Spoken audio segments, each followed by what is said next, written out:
अस्सलाम वालेकुम प्यारे नाज़रीन, आप सब खैरियत से होंगे उम्मीद है।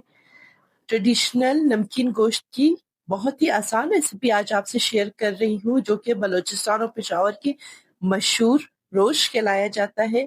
इसको लाजमी ट्राई करें। इसको बनाना बहुत ही आसान है। इसमें ज़्यादा आइटम्स भी यूज़ नहीं होते हैं, ना स्पाइसेस, जिसकी वजह से इसको बनाना इतना आसान होता है कि झटपट बन जाते हैं। आपको ज़्यादा मेहनत नहीं करनी पड़ती और बहुत परफेक्ट कम टाइम पे बन जाती है। तो चलिए शुरू करते हैं इसको। यहाँ पे 1.5 किलो मटन, बीफ, जो भी आप गोश्त लेना चाहते हैं, 1.5 किलो मैंने ली है। और लाजमी आपको ये ट्राई करनी चाहिए कि चर्बी वाली होनी चाहिए। नमक डाल दीजिए अच्छी तरह इस सब पे, सारे पीसेस पे।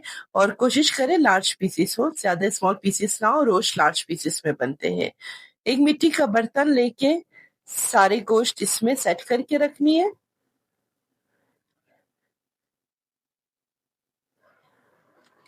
इसमें टाटरी जो है 1 टीस्पून लाजमी इस्तेमाल करें, क्योंकि यहाँ पे हम टाटरी ही यूज करते हैं।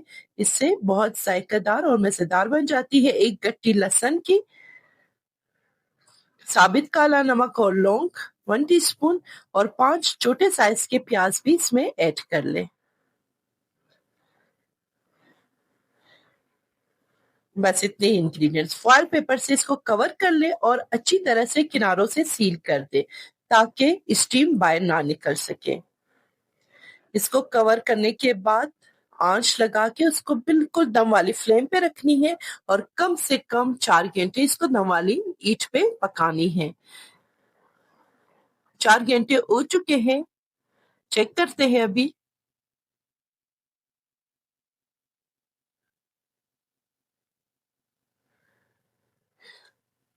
फाइल को आराम से हटा दीजिए, क्योंकि स्टीम होने की वजह से आग ना जल जाए। ये देखिए बिल्कुल परफेक्ट बन चुका है नमकीन रोश।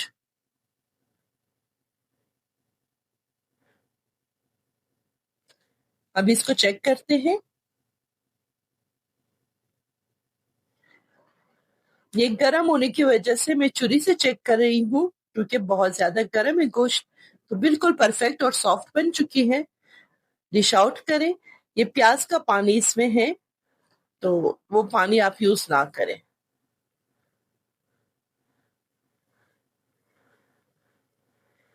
ये बहुत ज्यादा मजे की बनती है और ये बिल्कुल ऑथेंटिक रेसिपी है, क्योंकि डिफरेंट तरीकों से सब बनाते हैं, लेकिन असल तरीका यही है। इसमें यही इंग्रेडिएंट्स इस्तेमाल होते हैं।